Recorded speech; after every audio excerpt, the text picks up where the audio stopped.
आकिब जावेद ने finally selection committee के सामने सरेंडर कर दिया है दो फैसलों पर जिन पर वो अड़े हुए थे। आज सारा दिन उस पर डिस्कशन होती रही।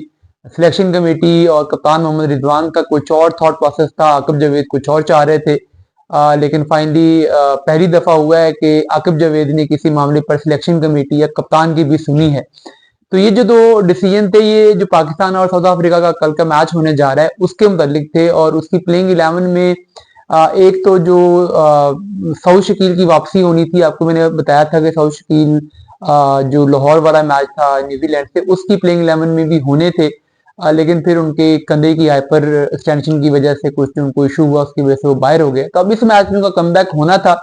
आकिब जावेद चाह रहे थे कि कामरान गुलाम ये मैच खेलें और तैयब ताहिर को बाहर किया जाए और तैयब ताहिर की जगह पर सऊद शकील को लाया जाए। और तैयब ताहिर की उंगली की जख्मी होने की खबर भी पीसीबी ने इसलिए चलवाई क्योंकि आकिब जावेद चाह रहे थे कि तैयब ताहिर बाहर हो। लेकिन कप्तान मोहम्मद रिजवान का और जो बाकी लोग थे उनका इसमें ये कहना था कि तैयब ताहिर चौके नंबर 6 पे खेलने वाले प्लेयर हैं, वो बाहर होकर सऊद शकील अगर आएंगे तो इससे टीम का पूरा बैलेंस, पूरा कॉम्बिनेशन खराब हो जाएगा। आगा को 6 पे जाना पड़ेगा, रिजवान को 5 पे, सऊद शकील 4 पे खेलेंगे और 6 पे अकेले आगा सूटेबल नहीं है। आगा भी डिस्टर्ब होंगे, तैयब ताहिर भी डिस्टर्ब होंगे और कामरान गुलाम परफॉर्म भी नहीं कर रहे हैं, तो हम कामरान गुलाम को रिप्लेस करके सऊद शकील को लेके आते हैं। तो ये एक चल रहा था, टसल चल रही थी, टग ऑफ वॉर चल रही थी। अब फाइनली आज आकिब जावेद ने उस पे सरेंडर कर दिया कि ठीक है, आप कामरान गुलाम को ड्रॉप कर लें और सऊद शकील को ले आए। तो अब सऊद शकील पाकिस्तान की प्लेइंग 11 में आ गए हैं।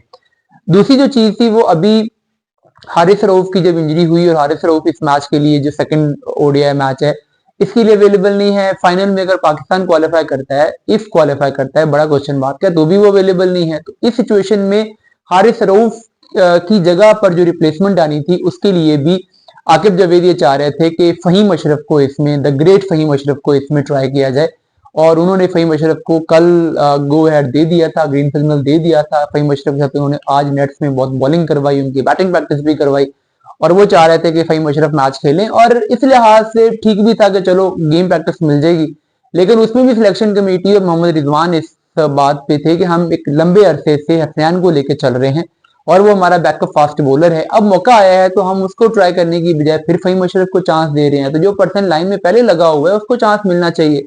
तो पर हसनैन की भी फिटनेस पर आकिब जावेद ने बहुत सारे क्वेश्चन मार्क रेज किए कि फिट नहीं है, अभी पूरे रिदम में नहीं है, अभी इसको नहीं आना चाहिए, कुछ और टाइम चाहिए।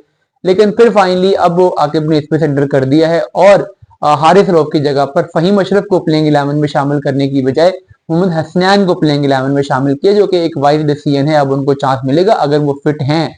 अब जाहिर है अगर मोहम्मद रिजवान या अदर महमूद या बाकी सिलेक्शन कमेटी के लोग कह रहे हैं कि वो फिट हैं तो फिर ओबियसली वो होंगे। तो इसलिए अब उनको भी इस मैच में खेलने का चांस मिलेगा ताकि उनकी भी चैंपियंस ट्रॉफी से पहले मैच प्रैक्टिस हो जाए।